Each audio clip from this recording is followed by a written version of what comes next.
Si tu as grandi dans les années 2000, impossible de ne pas te souvenir de Foot de rue.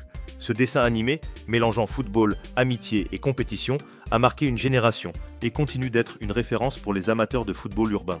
Mais pourquoi Foot de rue est-il si culte? Qu'est-ce qui a fait son succès? Aujourd'hui, on revient sur ce phénomène qui a captivé des milliers de jeunes spectateurs. Foot de rue est une série d'animation franco-italienne créée en 2005 par Marco Beretta et Serge Rosenzweig, produite par Téléimages Kids et diffusée sur France 3. Elle s'inspire directement du phénomène du football de rue, une discipline populaire qui permet aux jeunes de jouer sans contrainte, avec des règles adaptées et un esprit de fair play. L'histoire suit Tag, un adolescent passionné de football qui vit dans un orphelinat. Avec ses amis Gabriel et les frères Techno. Plus tard, Héloïse les rejoindra et ils formeront les Bleus de Port-Marie, une équipe qui va se battre pour se faire une place dans le tournoi mondial de foot de rue. Mais au-delà du sport, la série aborde des thèmes profonds comme l'amitié, la persévérance, l'esprit d'équipe et le dépassement de soi.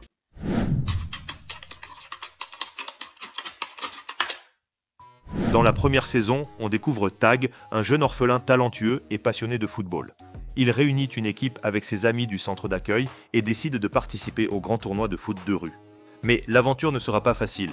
Entre les rivalités avec d'autres équipes comme les Fantômes de la Cité, les tensions internes et les épreuves physiques, les Bleus vont devoir prouver qu'ils méritent leur place. Cette saison met en avant les valeurs du foot de rue, amitié, respect et solidarité. Contrairement au football professionnel, ici pas de business, pas d'argent, juste la passion du jeu et le respect des adversaires. Une philosophie qui fait la force de la série et qui parle aux jeunes spectateurs. Après de nombreuses péripéties, les Bleus gagnent leur première Coupe du Monde de foot de rue. Les spectateurs ont vu l'équipe se créer et traverser différentes problématiques jusqu'à leur victoire au mondial. Cela renforce l'attachement des spectateurs envers la série dès la première saison.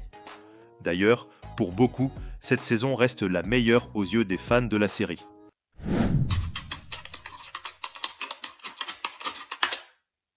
Dans la deuxième saison, les Bleus de Port-Marie sont désormais connus après leur victoire dans le premier tournoi. Mais être champion signifie aussi être l'équipe à battre. Tag commence à douter. Le foot de rue est-il encore fidèle à ses valeurs d'origine? Il voit que la compétition devient de plus en plus intense et que certains joueurs trichent ou ne respectent plus l'esprit du jeu. C'est un tournant dans la série où l'on explore la pression du succès et la difficulté de rester fidèle à ses principes. Parce que depuis qu'on a gagné le mondial, on est devenus des idoles. Ouais, l'équipe qu'il faut battre à tout prix, et c'est pas ce qu'on voulait. Le foot de rue, c'est un état d'esprit, amitié, respect et solidarité. Et maintenant, c'est devenu gagner pour gagner. C'est pas notre mentalité.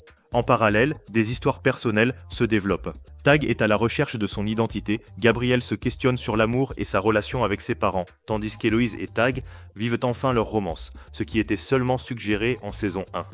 Jérémy et Samira développent également une relation, apportant une touche plus humaine et réaliste à l'histoire. C'est dans cette saison que Foot de rue pousse le plus loin les problèmes sociaux auxquels les spectateurs peuvent être confrontés dans la vraie vie, comme les problèmes familiaux, la recherche d'identité ou encore la place des femmes dans le monde du football.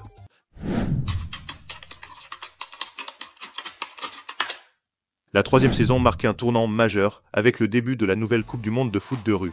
Après avoir remporté les qualifications, les Bleus de Port-Marie vont affronter les meilleures équipes du monde. Ce tournoi est l'occasion de découvrir des styles de jeu différents, des cultures variées et de nouveaux adversaires redoutables. C'est aussi dans cette saison que la pression monte, car maintenant tout le monde connaît le foot de rue, contrairement à leur première victoire. La pression de représenter leur ville et la France devient immense, et certains joueurs doivent surmonter leurs propres défis personnels pour continuer à avancer. Tag doit assumer son rôle de leader tout en découvrant ses origines, et les Bleus se posent des questions sur leur avenir après le foot de rue, tout en participant à la compétition. Le dernier épisode de Foot de rue est un véritable concentré de nostalgie. Alors que les Bleus atteignent la finale de la Coupe du Monde, un événement vient bouleverser l'équipe. Tag apprend qu'il doit quitter Port-Marie pour rejoindre son père en Amérique du Sud.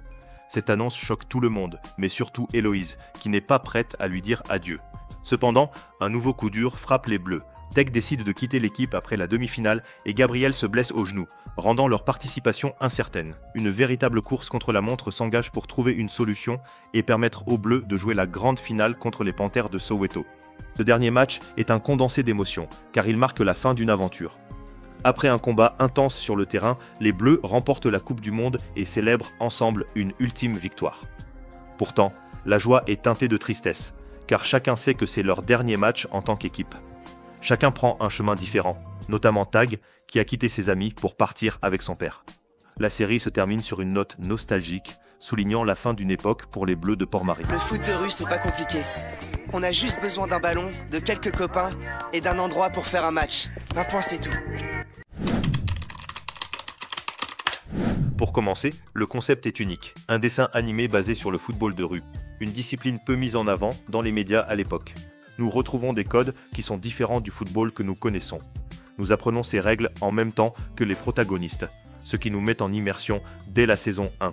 Les personnages sont attachants. Chaque membre de l'équipe a son propre caractère et ses propres défis. Nous retrouvons ces défis dans toutes les saisons. Nous avons des personnages comme Tag qui recherchent son identité ou des personnages comme Jérémy qui ont des problèmes familiaux. La série met en avant des valeurs fortes comme l'amitié, le respect, la solidarité et le dépassement de soi. Ce sont les principes essentiels que Foot de rue défend tout au long de ses épisodes. Contrairement à d'autres séries sur le football comme Olive et Tom, Foot de rue reste ancré dans la réalité, avec des matchs crédibles et des enjeux concrets. Nous pouvons y retrouver des thèmes forts comme le racisme, la tricherie, la violence. Tout ce à quoi un joueur de rue peut être confronté dans la vraie vie. Pour finir, Foot de rue possède une identité musicale forte. Que ce soit les bandes-sons ou les différents génériques, la musique transporte et plonge totalement le spectateur dans l'univers du cartoon. Ce dernier a l'impression d'être aux côtés des protagonistes à Port-Marie.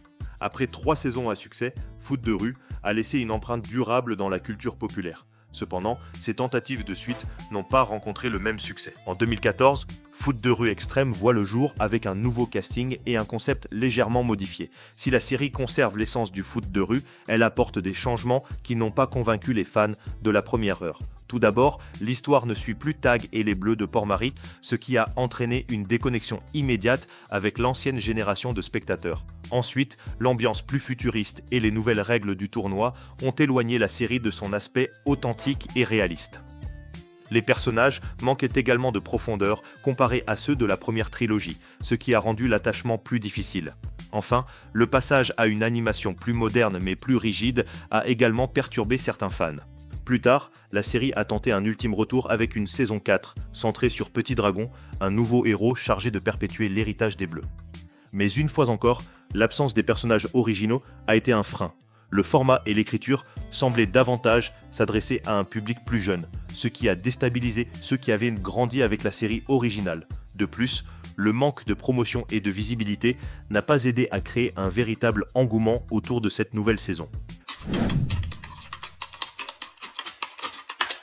Malgré ses échecs, Foot de rue reste gravé dans les mémoires des fans comme un dessin animé qui leur a donné l'envie de jouer au football avec leurs amis, sans pression, juste pour le plaisir du jeu.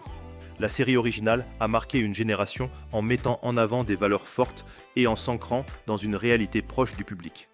Sa musique, ses personnages et son ambiance unique en font un dessin animé culte, toujours apprécié des nostalgiques aujourd'hui. Plus qu'un simple dessin animé, Foot de rue a su transmettre des valeurs fortes tout en nous faisant vibrer avec des matchs épiques et des personnages inoubliables. Que ce soit Tag, Héloïse, Gabriel ou les autres, chacun a apporté sa pierre à l'édifice de cette série culte. Alors, et toi, quel souvenir gardes-tu de Foot de rue ? Quel était ton personnage préféré ? Laisse un commentaire et partage tes moments les plus marquants de la série.